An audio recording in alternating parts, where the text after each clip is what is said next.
So here we are out on the O2 RXDI that we just recently rebuilt, and a new problem has developed or shown itself, and I will show you when you look at the gauge and I start to accelerate.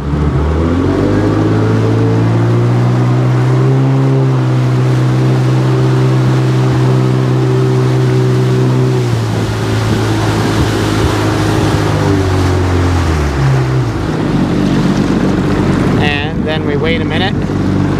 Usually that'll go off. There you go. So that is very typical of a bad rectifier. I'm gonna pull the machine out and we'll hook it up on the Seadoo Pro and see what it says, but it'll probably say something about high voltage to the battery. I doubt it's gonna say low voltage. I'm pretty sure it's gonna say high voltage, and that messes up the computer and everything when you're driving. At the higher speeds, it'll conk out, or it just behaves really strangely. So let's go hook that up to the Seadoo Pro. I'll yank it out of the water, and yeah, I'm gonna do it in the garage. So let me go pull this out of the water, and next stop is the garage. Okay.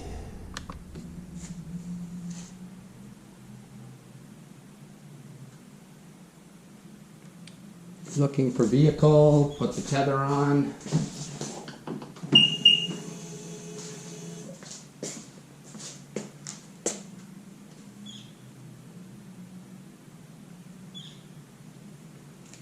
Reading some codes. And faults. Battery voltage high, battery voltage very high. So that's exactly what we expected. Diagnostic cap means nothing. These mean nothing right now.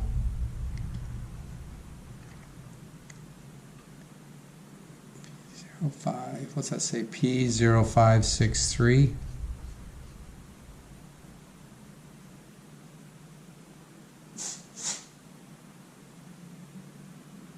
What is that?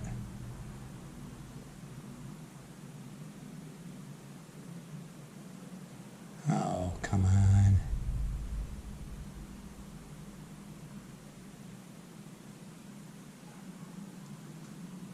Oh, it is the one. Battery voltage high. Yeah, so we're going to put in a new rectifier. That's confirmed. Clear the faults.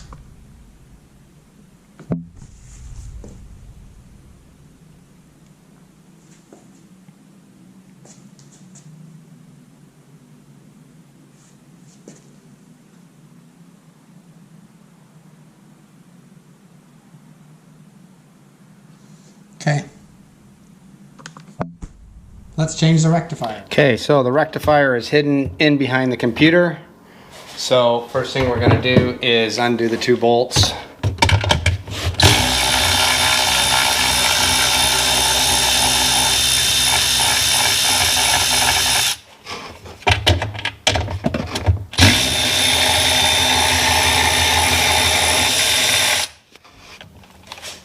Okay.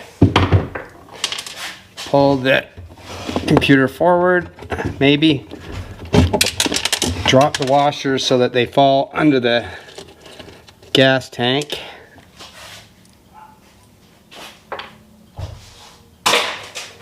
Did I lose the other one? Yep. We'll hunt that down later. And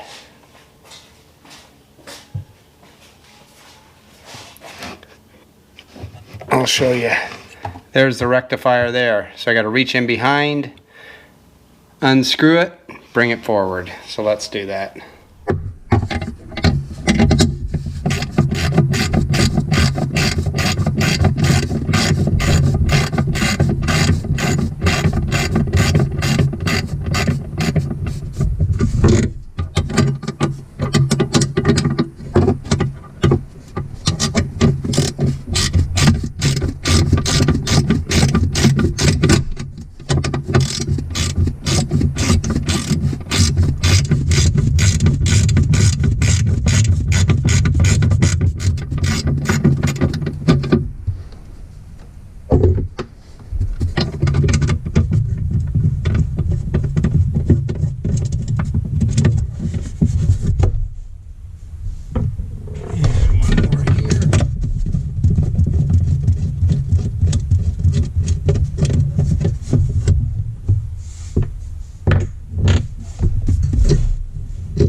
drop down the... I got a great washer collection out of this machine. Oh well. 2 plugs. Let me go get the new one. There you go. No way! No way is that possible. I ordered these online. It was like 30 bucks a piece.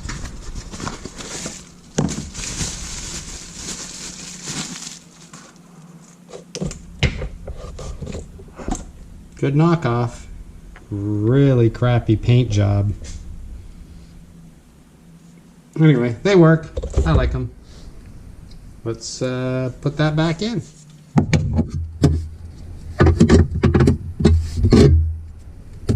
Actually,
that's how you change out the rectifier.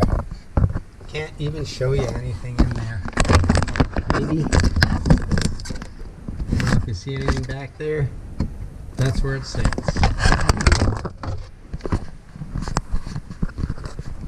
So now we're going to take it out on the lake and see if we get that maintenance light.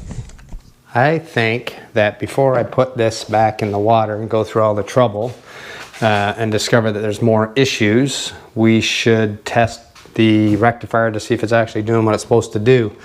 So I hooked up a lead, an alligator clip to the positive, negative here, got it running over to the multimeter, put it on volts, don't want to short the leads out, and let's see, we want I don't know, 13.5 to 14.5, no more than that.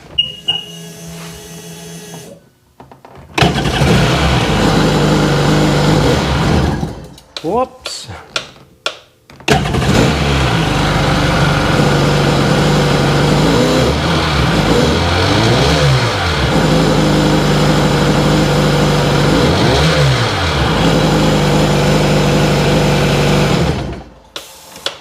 Perfect.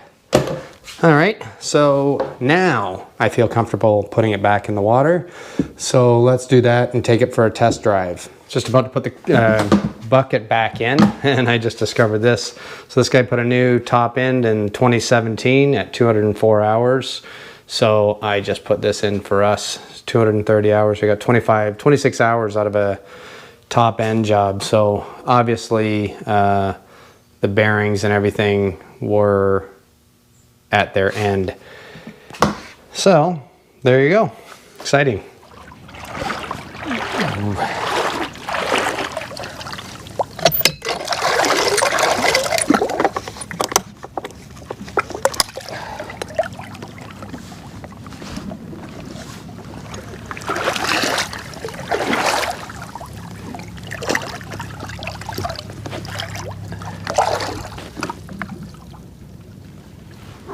Got my tether.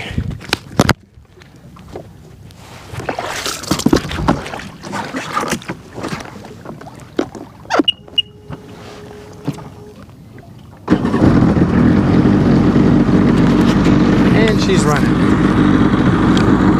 Oh, fish down there. It's too bad it doesn't show the volts up there on the gauge. Go by RPM, bring the trim down a bit. So, what was it, about 2,500? Then the maintenance light came on. Just gonna let her warm up for a second. The other thing is, guys, they put these things right in the water and then they just hammer it right away, and that's really hard on the engine too.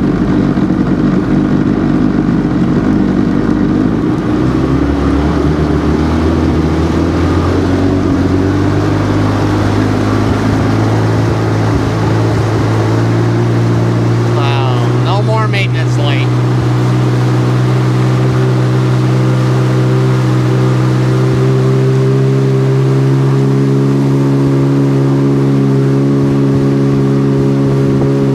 Go for a run around the island.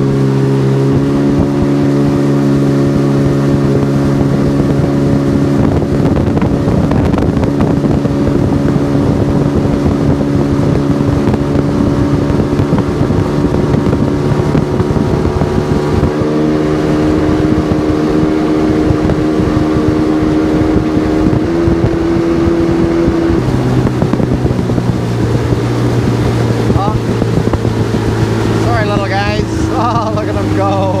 Oh. Scared them.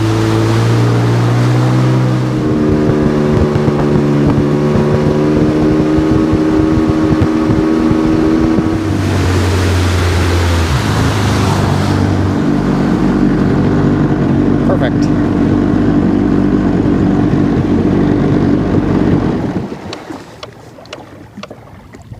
So that's another beauty's day on the water. So that's a simple fix for you. And the telltale on the rectifier problem is typically it'll idle okay because you're not really generating much power. But as soon as you rev it up, maintenance light comes on. Then you back off on the throttle, you get it right down to idle. A few, maybe 20 seconds or so, if not instantly, the maintenance light will come off and the machine will go back to running normally. The other effect that you get when you have a bad rectifier is strange engine performance. It'll start hesitating at the higher throttles. What are some of the other things that I can't think of right now? Oh well, anyway. It's not just the maintenance light that comes on. So the other thing is the rectifier can completely conk out and give you no volts, and then you'll be driving along and all of a sudden the machine will start hesitating and acting up really strange, and it's because you're running out of power to run the fuel and air injectors. So yeah, there's a lot of systems on these things and a lot of different issues that can cause bad performance. So if you know some of these little tricks or I don't know, you've seen the repair or fault before, it kind of helps a lot. So anyway, I guess that's it for this one. Now I can move on to the GTXDI rebuild. Every time I go to get to that one, something else comes up on one of the other ones. But again, none of these have had shakedown cruises. I've only put maybe an hour on this machine since I rebuilt the engine, so I had no idea what the other issues were. Obviously now by that, what we saw in the bucket, it had been rebuilt at 207 hours, I think that was. So someone was in here messing around anyway, but that doesn't matter because it's a completely new engine. So a new rebuild engine.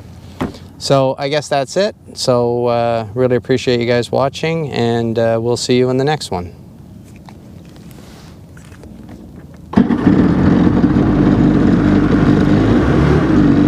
Awesome.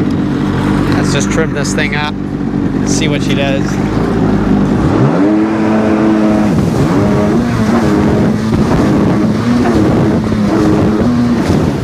Oh yeah.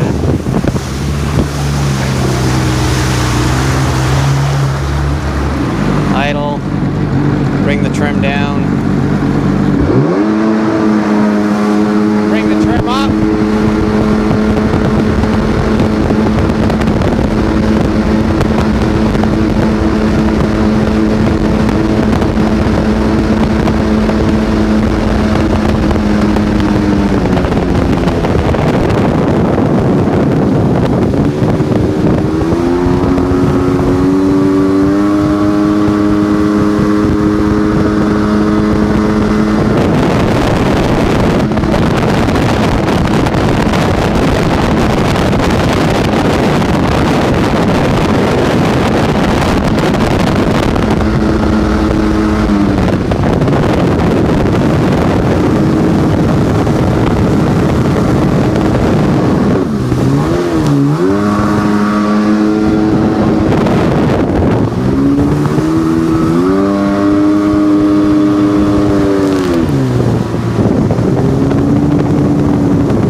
Mint.